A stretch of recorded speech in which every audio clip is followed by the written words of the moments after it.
Thank you all for being here. I see some of you already report yourself in the live chat. Thank you very much. Gino is here. Arnold Sid is here.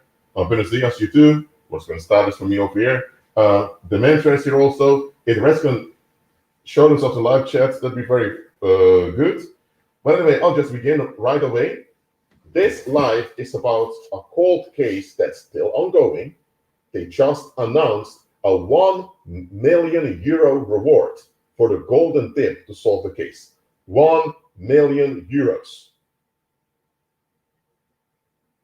And the case stems from 1993, almost 28 years ago. I have 29 years old and I'm turning 30 in August. So let's dive into this case, please. And as you see, there are many missing persons cases in the Netherlands, but we today are going to focus on this one over here of Tanja Afra Maria Groen, also just called Tanja Groen. Well, if she's still alive, should be 46 years today. Okay, let me go to English. It's better for you guys. Okay, so this is the report on the Dutch, the website of the Dutch police, and it says the following. Tanja disappeared around midnight while she was on her way from Maastricht to Gronsveld on a bicycle. She was wearing blue jeans, a pink t-shirt with Tanja on it, and a dark blue velour jacket. Okay, she's female, blue eyes, brown hair, 170 centimeters. She'll be 46 years old if she was still alive today. She disappeared when she was 18 years old on the midnight from the 31st of August to the 1st of September 1993. I was just a little baby back. I was around 2 years old when this happened. So it's a long time ago. So, okay, let's go to the route that she took. Okay, and a short background about her. She grew up in a stable family, Dutch family, and I believe her birthplace is Schagen, if I'm correct. And she was 18 years old. She just began her studies in Maastricht, and she became a member of a sorority. And she even had an introduction week with a sorority in Belgium. And it was 2 weeks when her studies began.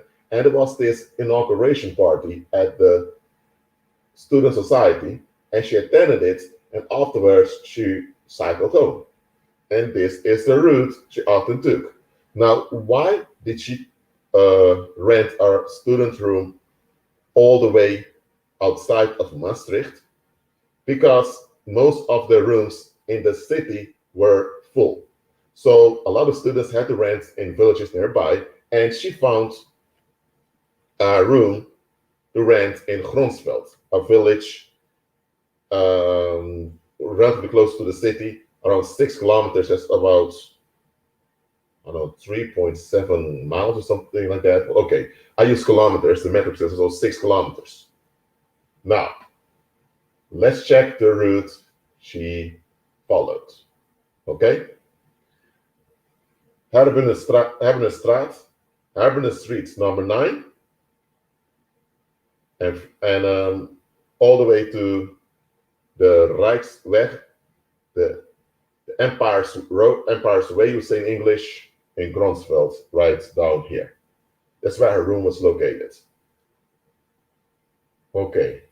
There were more students living over here, and even told her, let's cycle together, because the road to Gronsveld is quite scary, because there are not many street lights around here. Makes you wonder, why didn't the Dutch government put enough street lights over there? And as you can see, it is very close to the border with Belgium. Okay, so let me zoom out a little bit. This is kind of what you can call the leg of the Netherlands. Let me make it bigger for you to see. This is the Netherlands, this weird-looking figure over here. And this is like the one leg of the Netherlands, and In the heel of it, you have Maastricht. It's one of the oldest cities, used to be a Roman settlement. And here you have the border with Belgium. And Groensveld is very close to the border as well as Maastricht itself. All right. So let's go back over here. Let me put a satellite image on. A little bit patient, please. It's opening.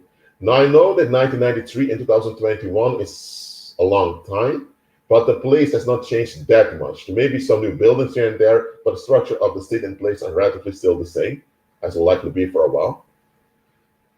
Now, there's one thing I've noticed about this, it's already a red flag. And I'm curious if you in the live chat understand which red flag I'm talking about. Oh, Gene already mentioned it. On a bicycle at midnight, that long distance, 6 kilometers. Okay. Now, I never knew the woman personally, so I don't know what was meant to her mind, but this is not a smart move to do. I'm just pointing it out. This is not a wise thing to do. Why did she stay at the fraternity house or sorority house till the morning? Or why didn't she leave with multiple female students? Why at all, if you go to a party that lasts beyond midnight, go home? Because those student parties, I used to be a student too, those student parties often go way into the morning, like 4 a.m. or something like that. So why didn't she just stay there? But okay. So let me zoom in a little bit. Hold on. I'm going slowly so you can zoom in. This is Maastricht. Man, why is the internet so slow now? But okay. It's getting good.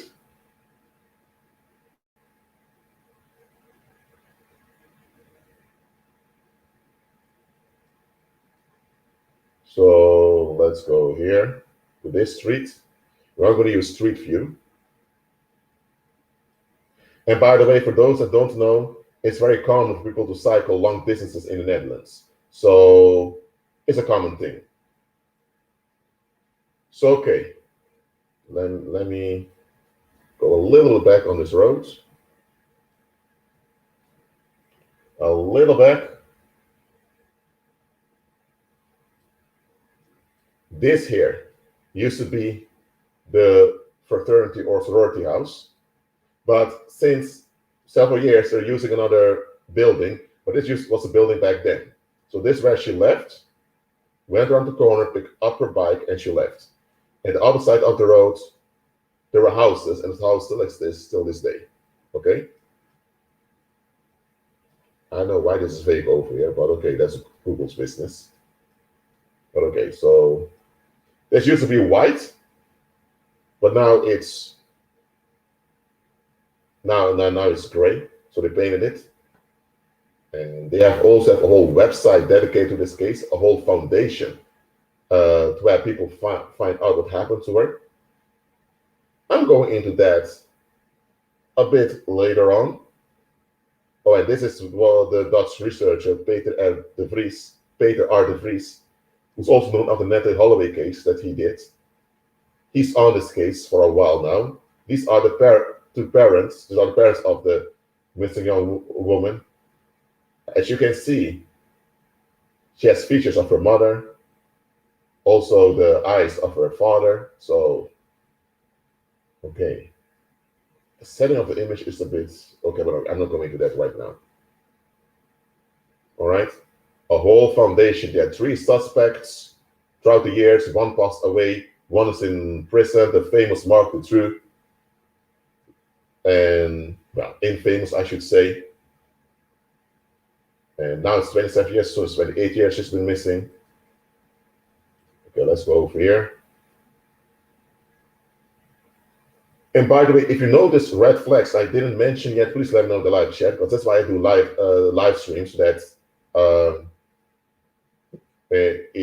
that you are interactive with it. As you see, there's been newspaper article. This Peter R. de Vries when he was younger. The parents also, when they were younger. There's been multiple searches for her also. And well, I'm not going to play all of this because I don't want to get in trouble with YouTube. But okay, let me go over. Yes, go over here. And let me just make this bigger. De politie start binnen korte tijd een volscheeps onderzoek met behulp van een stukje afgezocht. De studenten helpen. Yeah, that's how it used to be. The student club is called Circumflex.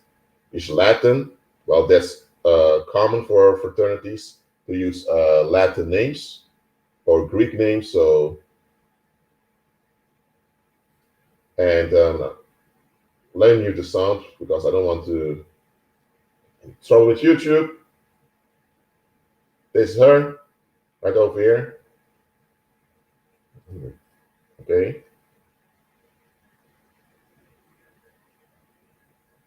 Roosevelt, yes, where she used to live.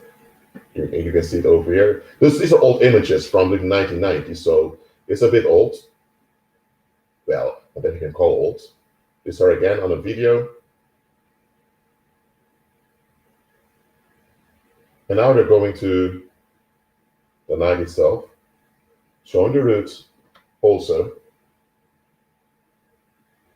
And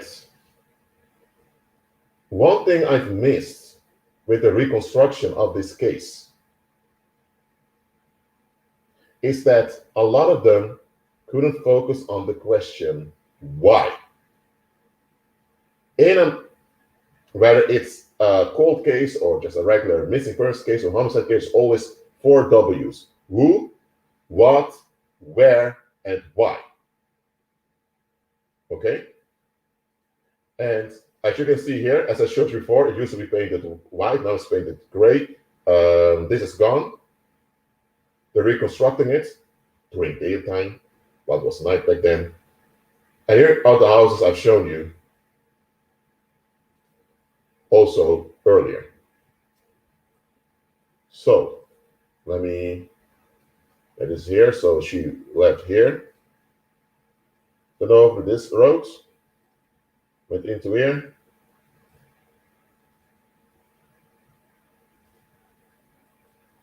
This will show you, it may have looked a bit different back then, but there must have been eyewitnesses back then, because this is a student city where a lot of students were studying. And don't tell me that all the students were nicely asleep back then, no.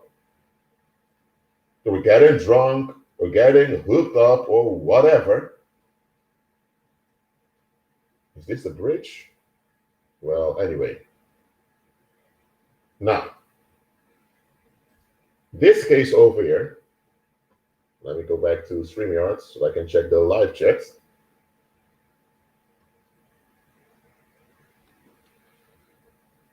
So, this case has been mentioned over and over again during the years. There were certain tips given. They dug up to open some graves, things her body be found in there, and never found. We had 3 suspects. One of them was already a person of interest, but well, soon I'm going to go into the scenarios of this case. But first, let me go to here.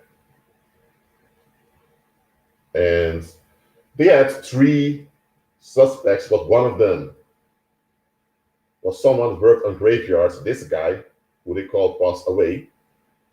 The thing about this guy is, this guy killed this woman over here in 1993. The same year, in December, this guy over here was arrested for murdering this woman. He was known as Horny William, someone who had fetishes. I want to dominate and humiliate females.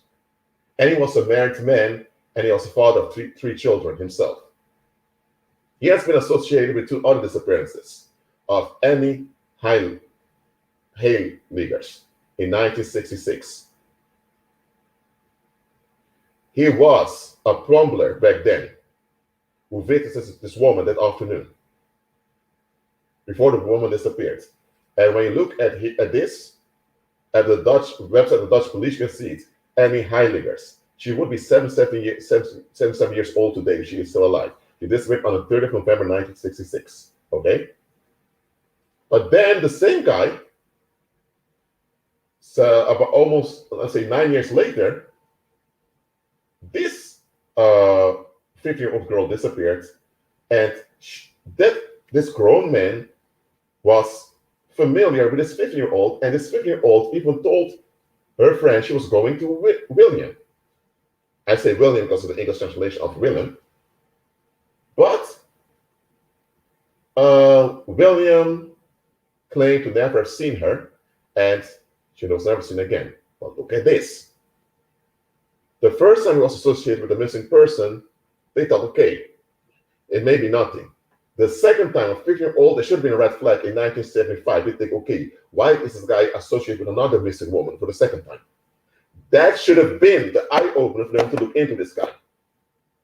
But it didn't happen, and in 1993, he murdered this woman. And remember, he was known to have urges to humiliate and dominate women. So he had anger issues towards females. So you have this grown man known to have anger issues towards women with weird sex fetishes. And folks just let it go.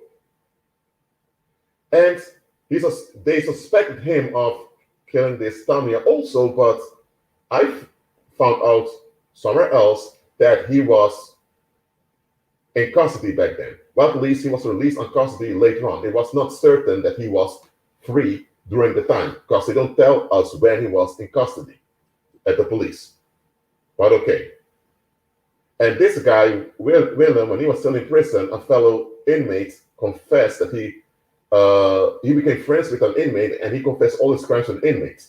And the inmate spilled all the beans. But the inmate gave some wrong information. People thought, oh, none of it is valuable. But okay, so was the second suspect. Okay, the second suspect they had was Mark Dutroux. And for those who know about this guy is a famous serial killer that raped and killed white girls from Belgium, and was also active near the Dutch border. So, okay, let me go and look for Mark Dutroux.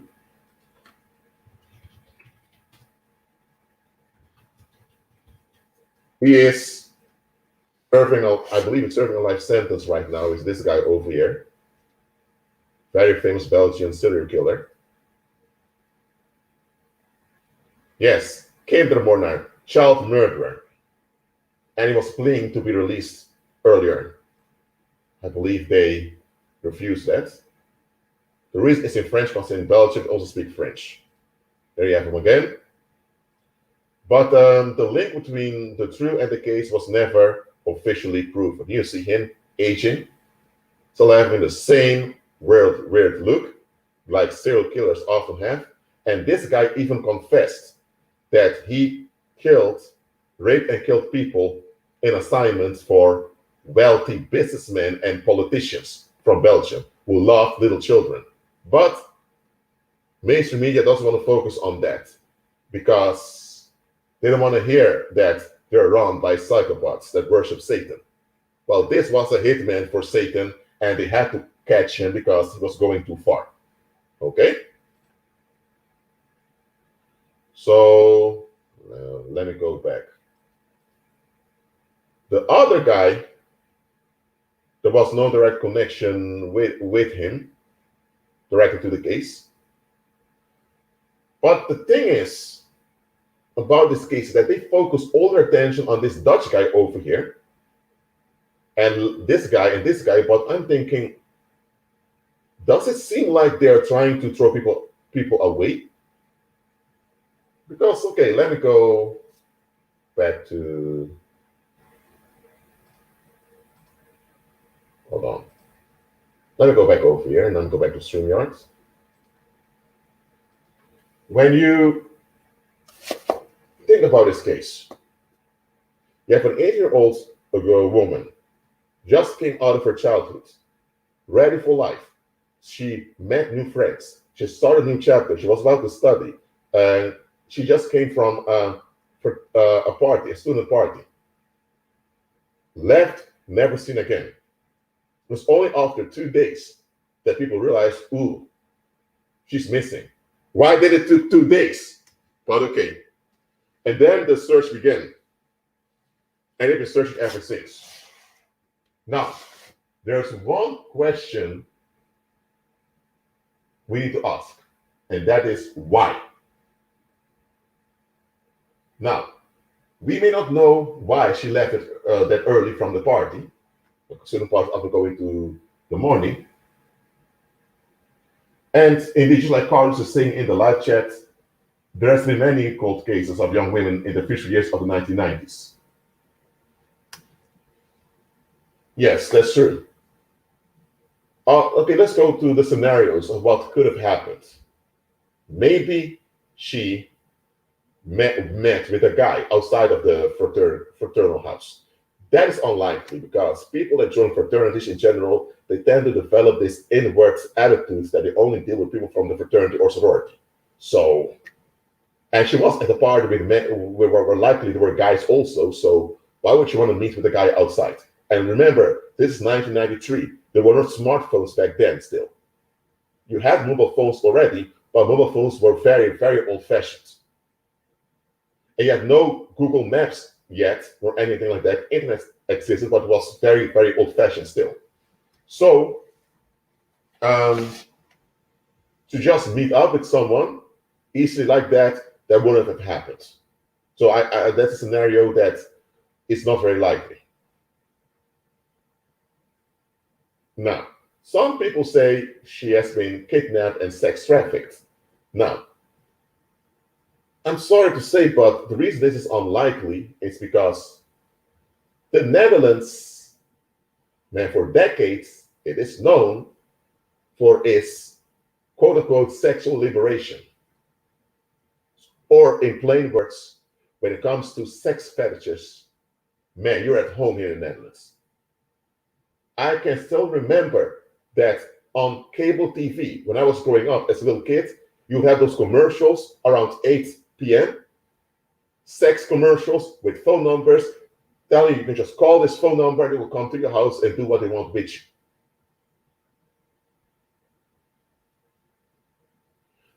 And in the Netherlands, man, there are many places where you can go and you can even get your sexual urges, sexual fantasies met for free if you do it smart. So when it comes to sexual gratification or sexual escapades, man, it's very easy in the Netherlands. So no need to kidnap an 18-year-old to do sex work because the Netherlands already had a big sex industry. Because in the Netherlands, if you pay taxes and you're registered at the Chamber of Commerce, hey, you can do it. So any pimp will be able to make money legally by exploiting women in the Netherlands, and it still happens till this day. It's one of the crimes in this country, by the way, that they allow women to be exploited that way. Now, so that is likely not the case. Like Amanda is saying in the live chat here, likely a conflict emerged at the sorority/fraternity. Because when you have student parties and sororities, fraternities often together, so likely she didn't enjoy herself, so you know what, I'm going to leave here. So this is likely maybe a conflict occurred. Remember, it was a new situation for her. Okay, so it's also a change in her life. She was in a transitional phase in life also, and during transitional phase, people tend to be vulnerable. So let's say a conflict occurred and she left. Okay, so people must have known about the conflict. Why didn't they speak about it? And even if she had to cross the roads near deserted places, if someone is screaming for help, someone must hear something. Now, the reason I decided to talk about this case is because there's one thing about this case, apart from the weird disappearance. that I've noticed that's off, and that's the way they handle the case.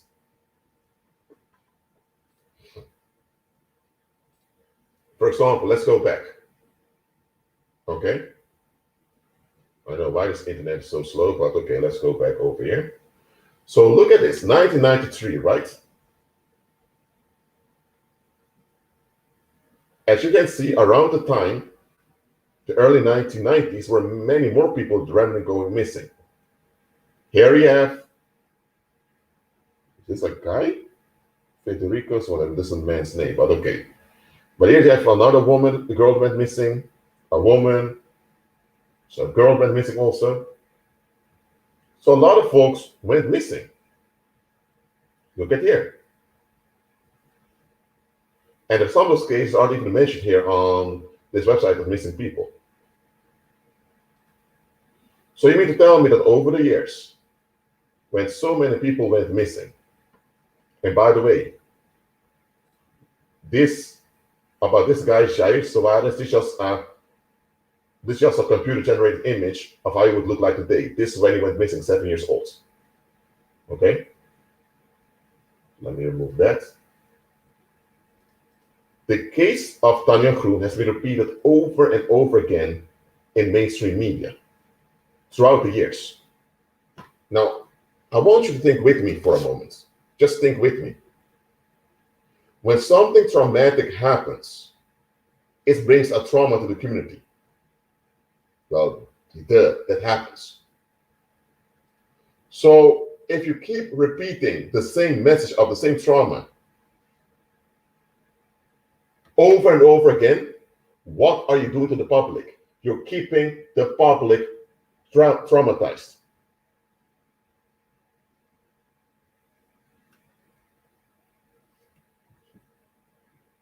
Okay? The public remains traumatized because of it. So, knowing that mainstream media is there to keep us in hypnosis, it's very odd that from all the missing persons cases, they chose her case to highlight over and over again. Now, of course, the parents want to find out what happened to their daughter. But that's another weird thing about this case. Why isn't many the parents that keep on looking for her to see what happened to her? What about her grandparents may have passed away already, I don't know. But what about her other relatives? Uncles, aunties, cousins? Where are the friends she went to school with before she went to study in Maastricht?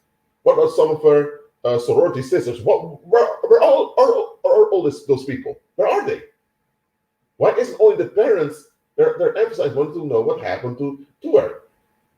There's another red flag I've noticed here also. But Carlos in the live chat mentioned 1993.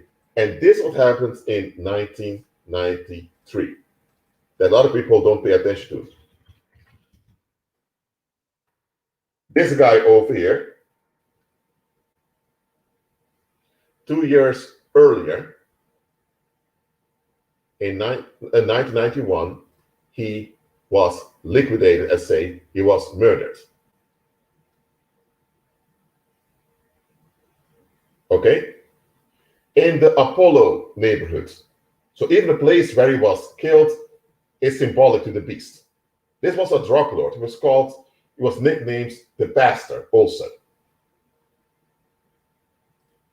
Now, why am I mentioning this guy?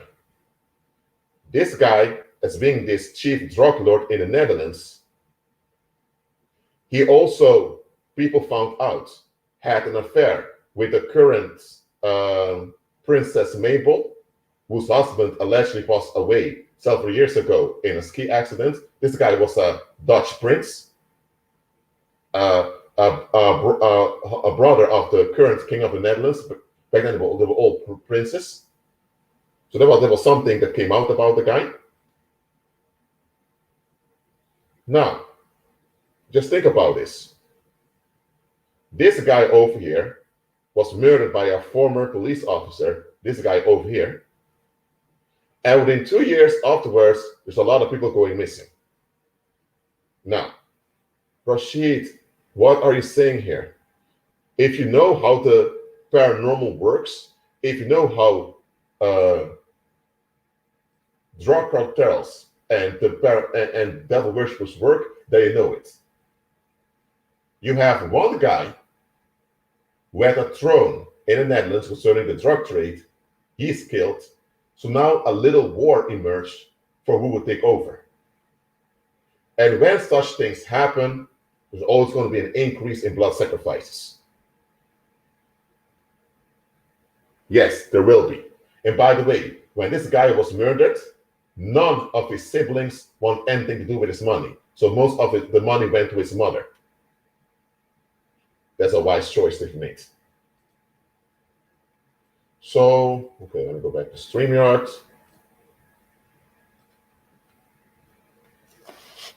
So let me get this straight. You have the chief drug lord in the Netherlands being murdered, big conflict in the criminal world, and in the 2 years afterwards, many people go missing. Well, and you know that those devil worshippers conduct blood sacrifices. And they are obsessed with Apollo, so they want to sacrifice victims that look like their god, Apollo. And they all hate females, because that's one of the requirements for joining this Baphomet cult, is hating females. So, it's very clear that this case is a blood sacrifice. The fact that everyone keeps their mouth, most of people keep their mouth shut about it, shows you that a lot of people know very well what's going on.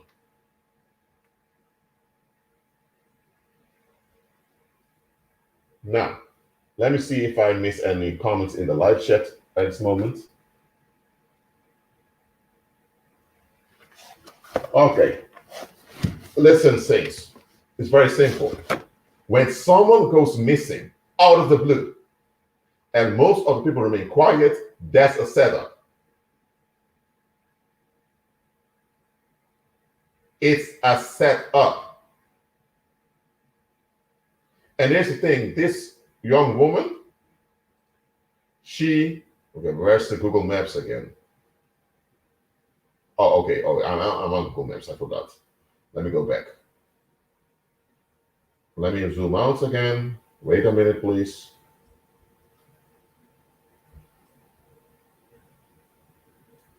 What the heck is this?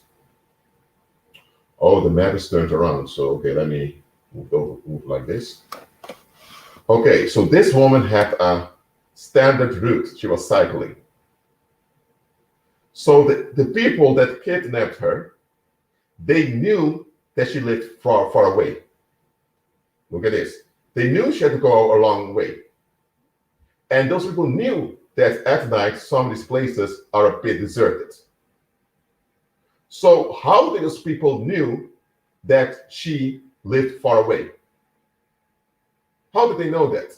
So those people would have known that if she would leave the party right now, she would be cycling alone, and that would be the route that they only have to wait at some point here or there to capture. And look at this. Google shows this route, but she could have taken this one or one over here. So they must have been aware of her pattern of behavior. So the only thing I can conclude from this is that the people that set her up, they pushed her away from the party by either making it unpleasant for her just to push her to leave. And when she left, the others were waiting on her. So it's a cover-up. And all those people just went on with life, graduating, having sex partners here and there, having babies, getting married, going on holidays, having work, and she's gone. And the parents, other people are in pain. Look, this is something a lot of people don't want to hear. But I'm telling you this often here on YouTube for you saints to listen. when it comes to being set up, it's not the strangers who are going to set you up, it's those close to you.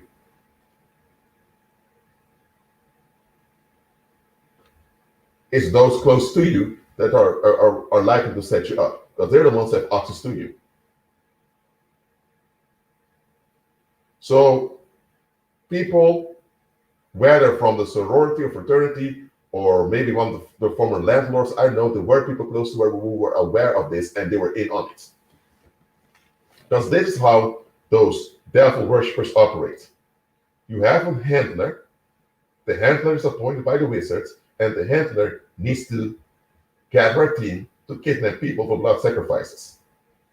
And they don't just go and kidnap a random individual from the street. It must be done in a ritual way, because it's devil worship. So it must be done in a ritual way to please the demons. So they will have agents here and there at universities, at sororities, fraternities, or in churches, wherever they would have agents, and the agents would pay attention. And the agents will tell them, there's this new girl over here with brown hair, blue eyes. She's a bit naive, she's kind, she's cute. They'll make pictures of her. And then when the handler says, okay, just check her behavior. And then they follow her, unbeknownst to her, and figure out, oh, she lives all the way there. She's a member of a sorority, right? Oh, there's a party coming up. You know what? At the party, make sure a few guys bother her, so she thinks, you know what, I want to get out of here. And then we stand with our little bus somewhere, and when she passes by, we jump on her. That's how they did it. And the people that cooperate get a little bit of cash, or they get maybe free weed or whatever, or some cocaine. That's how cheap a lot of people are in this world, selling out for a little bit of compensation. Now we've been to the logistics of this case. Now let's talk about another thing over here. People talk. I'm an anthropologist, and there's one thing I can guarantee you. Nothing bad that's done on the earth can remain hidden ever. Why? Because people talk. Okay? If someone was last seen at a grocery store and there was this guy looking angry at him, if the individual went missing afterwards, people remember that it was an angry guy following him. And they'll remember that it was an angry guy. They will talk about it. So maybe 10 years later, one of the children of one of the witnesses may hear the parents talk about it, and he may report it. Listen, people talk. Humans talk. There are gossipers. There are talebearers. And especially in sororities and fraternities, young people talk. They gossip. That's what they do. Even after they finish studying and they leave the sororities and fraternities, they have all those memories and they talk to their new friends, spouses, or whatever. So on the streets, whenever something bad happens, people will talk about it. Now, there's also a lot of nonsensical rumors in the streets, of course. Slander is also in the streets, but in the streets, you will hear things that actually happened.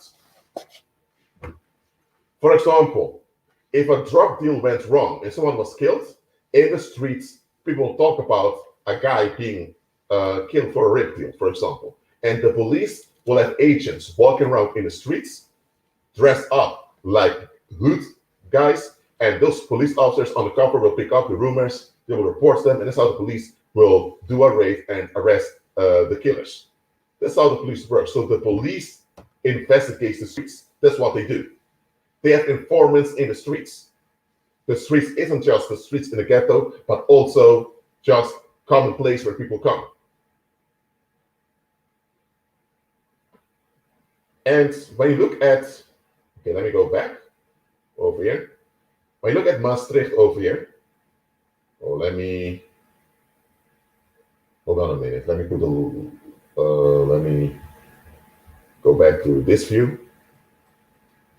This place is not that big, this city. Okay? So with all the sororities and fraternities and all the students over here, a fellow student went missing, and the students will talk about it. There are no rumors, nothing going around. There's a tiny village over here. People don't talk over there. Come on now. Oh, and medical students came from other places in Netherlands, so they also talk to their friends back home. So on the streets, there were receipts about this case. Why didn't they check the receipts from the streets? Why didn't they? The first thing you do when such a thing happens is you check the people close to the victim. Did they have a sex partner? Or did they have conflict with someone? Or what about in the past? Or were they involved in drugs or whatever? Or was some sexual conflict? That's the first thing you look at. So you're also going to check the rumors. You check the receipts from the streets. That's what you do. No mention about that. But, as I mentioned before, nothing can remain hidden forever. The earth itself is built in such a way that everything against God's will be vomited out. So bad things done on the earth will always resurface one way or the other in very unexpected ways. And around 2011, 2012, there were people investigating the criminal world in the Netherlands and mapping it all out. And in their research, there were four Dutch brothers that were named as the four-headed mafia of the Netherlands that became dominant after that drug lord Klaas Bruinsma passed away. Now, these are receipts from the streets, okay? There were blogs online. One of them is still online, blogs in Dutch, where they typed out the whole research with pictures and resources. So it wasn't just people, conspiracy theorists, putting something together to get attention. There were Dutch people investigating the criminal world, and they put receipts out there online on blogs, and even reported receipts to the police and the courthouses. Nothing happened. Now, I checked those receipts years ago, and I checked them again when many of those blogs have been taken down. One was still up, so I downloaded the receipts in a PDF file so that I could have them, just in case it would take down that blog also. And when you check those receipts, you realize, hold on a minute, these four men, these four brothers, they're very shady figures. Even the history of these brothers is quite weird. And those four brothers are accused now of being the leading satanic killers in the Netherlands, raping and killing people as blood sacrifices to Satan. Now, those four brothers, they have businesses, they have wives, they have children, some even grandchildren, I believe. And apart from that, they have friends, relatives.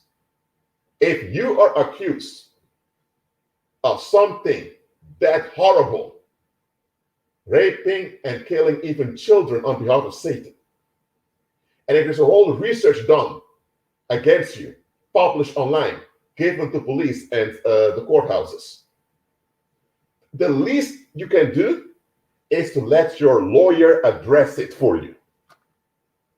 If indeed you guys are criminals, but you're really not those satanic creeps we're talking about, address it. And if you guys are not criminal at all, and you earned your money legally, provide receipts. Come to television, make a public statement saying, listen, we're just four brothers who worked very hard during our lifetime. We had some setbacks, and but these things that's going on online, these things are reported to the police of us being the four-headed mafia, raping and killing people on behalf of Satan. Come on now. That's not us. Why? Because if you're accused of something like that, your reputation is harmed. And when it happens, if you have a business, you will lose customers and business partners. You will go bankrupt. If you have children, your children will be associated with you, and your bad reputation. They may lose friends. They may lose marriages, opportunities. They may become a target. So it's very important when you are accused of something so as horrible as that to address it. But those four brothers, still this day, they have not addressed it. And that's another red flag, that they simply did not address it. Come on now. Now, I'm not going to mention the names of those four brothers because the receipts are out there already. It's just that the Dutch public doesn't want to look into it because they are in denial. Now, if those four brothers, they don't do this kidnapping and killing and buried her at some windmill, at some Dutch river, if they didn't do any of this, they should have come out and make a public statement. The fact that they remain quiet is already a red flag.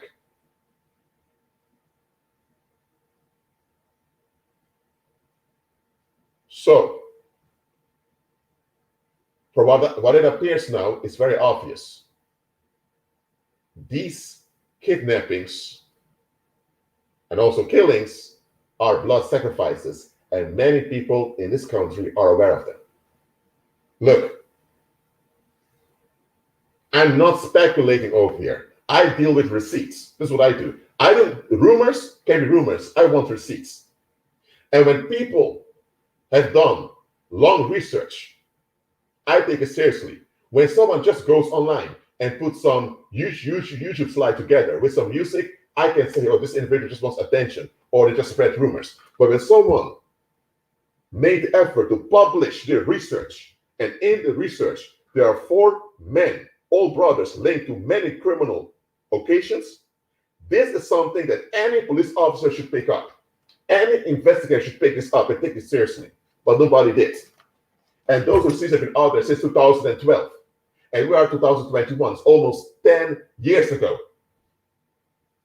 So within a decade of the receipts being published, none of the police and none of the so-called crime detectives picked it up. What? I may be a bit loud now with my voice because I'm a bit shocked and annoyed by this.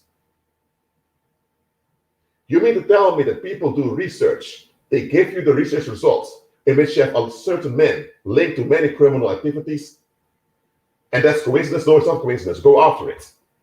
And if those men are innocent, they should address it. Look, if someone accuses you of something that's impossible, like you robbed a store in Brazil while you never even were in Brazil, then it's very useless to address because you were never in Brazil. It's debunked easily.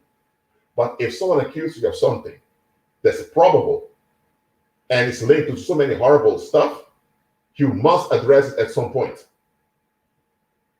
If you don't have to address it over and over again, but you must address it.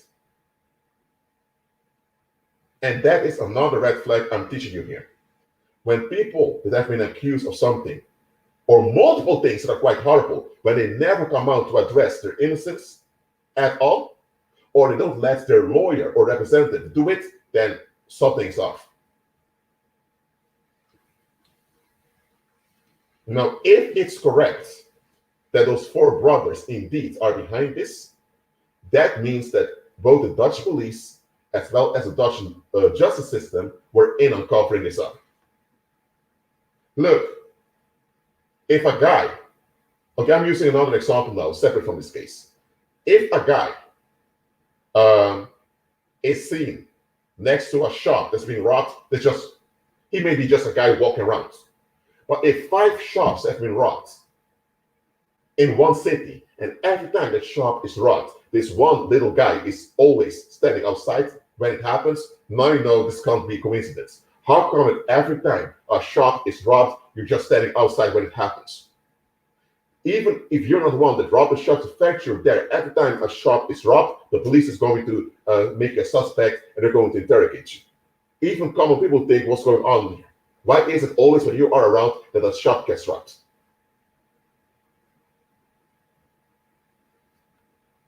People are going to say that, no.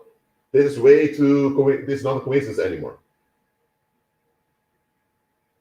And now you have grown men over decades being associated with many crimes. If it's all bullshit, come out with a police report or with a judicial report saying it's all bullshit because we checked this research and research is filled with nonsense. Come out and give your receipts on what's true then. Never happened. And this is the thing. Devil worshippers, they cannot pretend to be innocent. That this goes against the ritual. Because their black magic only works when they involve you in their misery. So if a devil worshipper indeed is guilty, they will beat around the bush instead of just straight up answering, no, I didn't do it. This is nonsense. That's how devil worshippers do. They can never openly say they're innocent. Because once they do this, it goes against the oath they've pledged to Satan.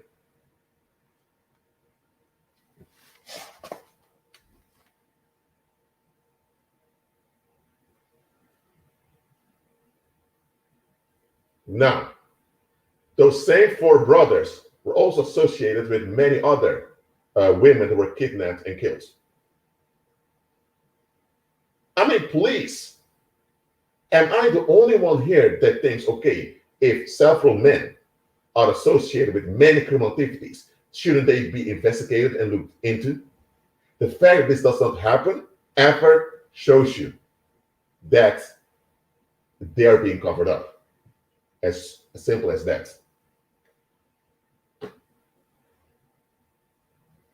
And this case of this Tanja Groen is just one of those cases that I can clearly see is a cover-up. Now, what I said about those four brothers is alleged, okay? I didn't even give their names. I have the receipts that I've downloaded, so I can easily show you their pictures and their names. But I'm not going to do that. You know why I'm not going to do that?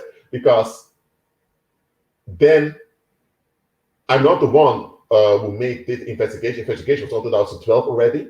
So if I would show the investigation, show you the receipts, they can then play the victim, and those are older white men.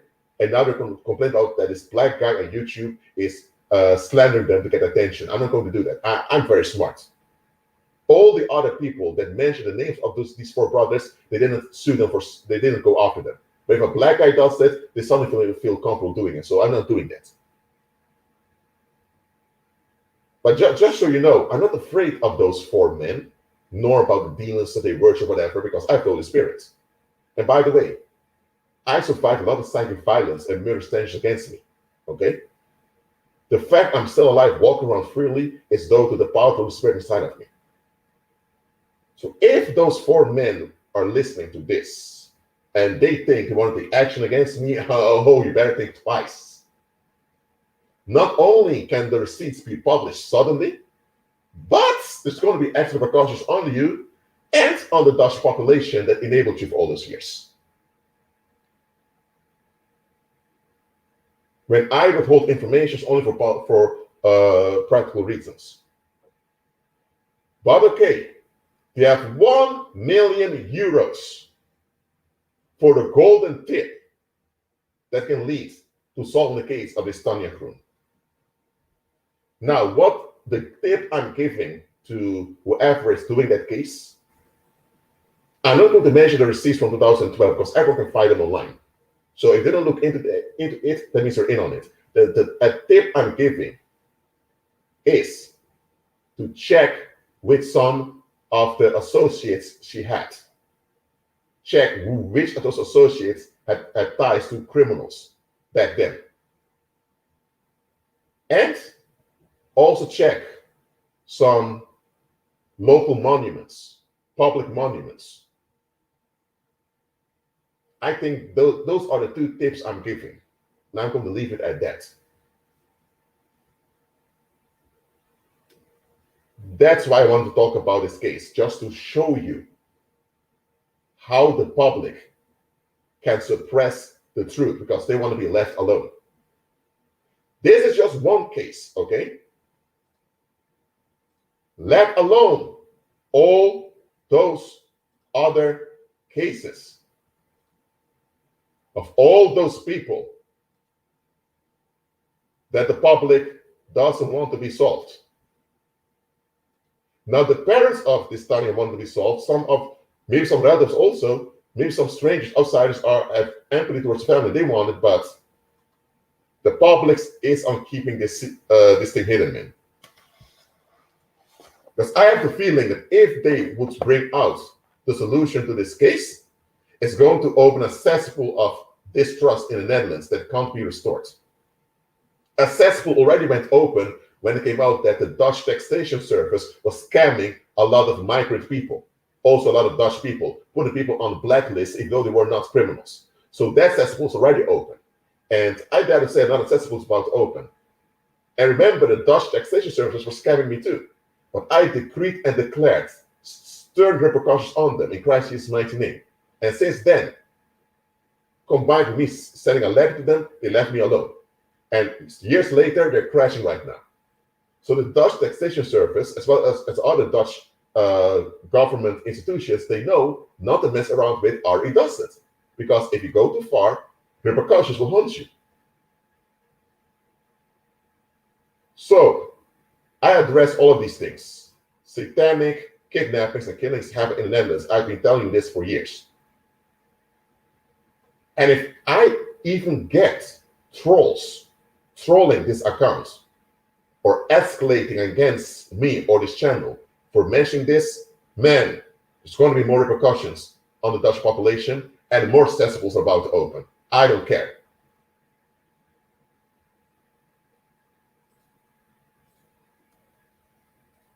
Someone has to address these things. Now, it's been an hour since I started this live stream. I didn't want to make it this long. And the reason I'm so quick through this live stream because there isn't that much more to say about the case because there's not much more to say. She was just gone. And for decades, they kept on using this case over and over again, mentioning it, traumatize people. First, they would dig for a grave over here, dig for her over here, then over there, and they would never find her. Always were false leads that disappointed people. The fact there's so many false leads shows me that they want to keep this hidden. And if those 4 brothers are listening to this, I'm on your ass, guys. Gasten, ik ben niet bang voor jullie hoor. Als jullie het werk erachter zitten, kom gewoon naar buiten. Om aan te geven, dit klopt niet. Maar als ik ooit gedoe krijg om me heen, van criminelen of van negatieve ladingen, dan zwaait er wat. Repercussies komen op jullie. Okay. I just gave a warning in Dutch to the alleged 4 perpetrators that if action is taken against me, things are going down here in the Netherlands, for real. But okay. Apart from this case, is there any question about this topic? Not the case, but the topic. Let me know in the live chat now, please. Thank you very much.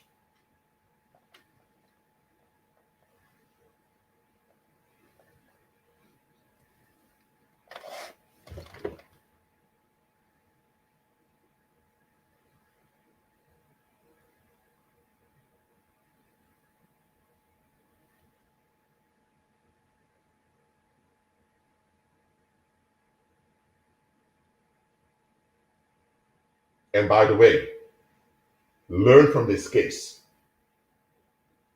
Learn from this case. Don't have a standard pattern. And don't put yourself in a position where you need to have a standard pattern. I'm not blaming this woman for what happened to her. But her living so far away was something that was risky. It wasn't a safe thing to do.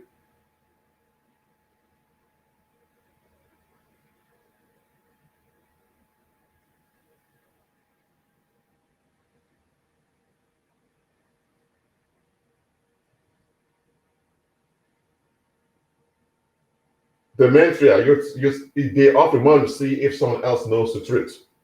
People know the truth. The receipts are out there. It's all in the streets. Oh, Carlos, brother, you're right. Where does this money come from? 1 million, where does the money come from? If it's the government making the money available, then I'm very suspicious.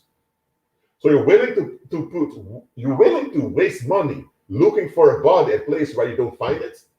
You're willing to waste money in media campaigns that don't work. And now you're also willing to spend another $1 million to get a golden tip. Why not use all that money to put on your police forces to go deep in the streets and figure things out? If it's volunteers that offer this money, then it's also a red flag.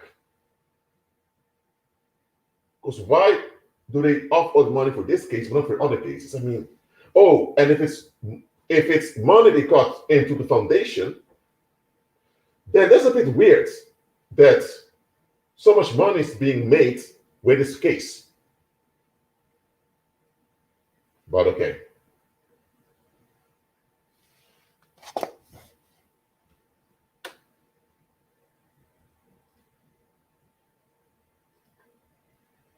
Okay, let me move out. Let me move this away.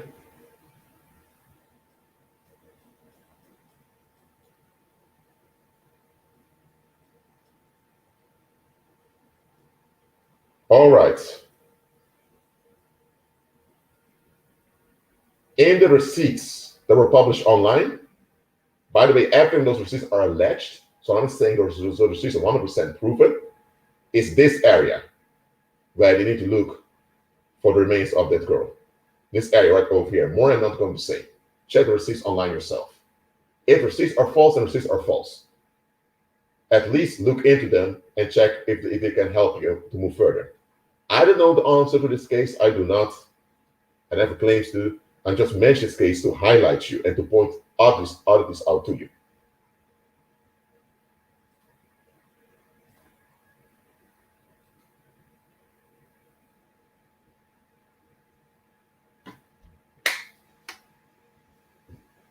So, any other question or remarks? If you have a remark about this case or about the topic, please give your remark.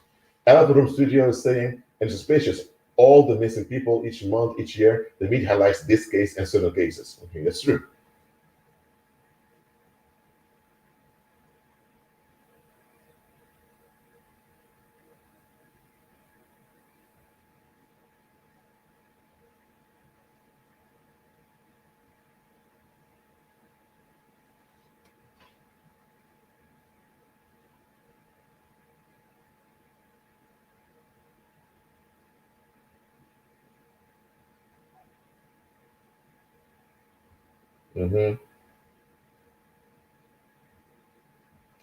Okay, Carlos, you have a murder case in 1993 about the Colombian in Hazerswoude.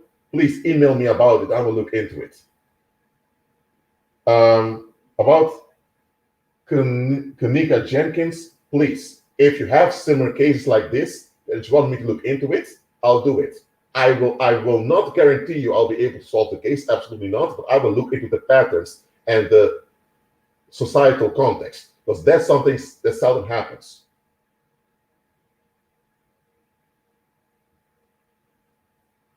Intra alia, I don't understand your question about different rules.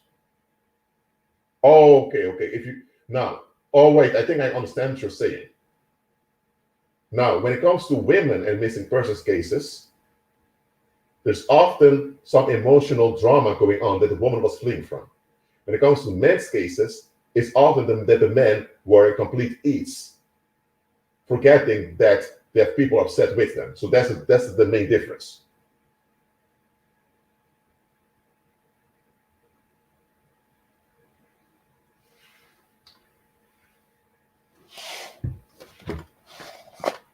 All right. So you all know my email. I'm going to write it down in live chat also.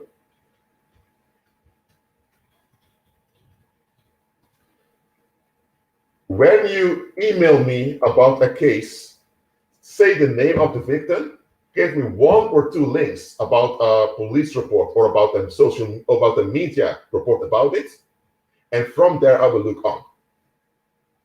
You don't have to write a long email. Just give me 1 or 2 receipts so that I can work on it. And one more thing I'm going to tell you before I close down this live stream. Those satanic kidnappers and killers They always present themselves as pleasant, law-abiding citizens. Some even pretend to be believers just to fool you. But you shall know them by their fruits. And here's the thing, you cannot lie and get away with it. Everything evil you do persistently is going to come back and haunt you. So I decree and declare in Christ Jesus' mighty name that the crimes of these four brothers will be exposed all over the streets, and that they will not be safe anywhere on the earth. And that all the crimes they committed will haunt them right now, all the way to the lake of fire, where they'll be going, because they pledged themselves to Satan. I decree this in Christ Jesus' mighty name. And I also command repercussions on the Dutch public for allowing those four monsters to continue, as well as the other monsters in this country. I decree and declare it in Christ Jesus' mighty name. If I'm wrong about those four brothers because their seats were wrong, I apologize. If I'm wrong, I'm wrong. But if I'm not wrong, then the repercussions are working out. Praise the Lord.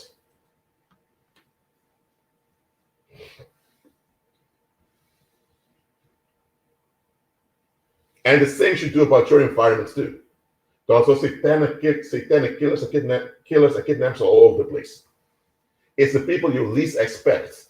Maybe it's a choir leader at a church that's a handler of the prostitution business. Maybe it's a pastor that's the head of the pedophile rings over there, or maybe it's this baker of 60 years old that's actually the one leading the money laundering business. It's often the people you least expect.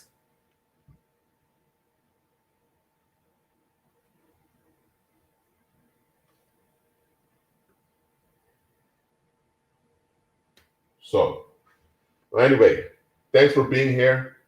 I hope the case is solved. And please do not bother the parents and relatives of this woman because they have it hard enough. But if you hear anything about this case, let's send me an email. Or if you have a case that you consider weird, please send me an email with the name of the victim, 1 or 2 receipts or links for me, and I'll go into it. Those devil worshippers can fool the public who wants relief, but they can't fool me with all the knowledge I have about the spirit world, the paranormal, the supernatural, and the historical knowledge I have, as well as the anthropological and sociological knowledge. They can't fool me. And as long as I'm alive, I'm on their ass to hunt them down. Well, that's it for now. Keep on agreeing with Christ. And in this case, for those, if the Dutch police is listening to this live stream, check around Sertogenbos and above. That's where you need to check. That's it for now. Keep on agreeing with Christ and be at peace.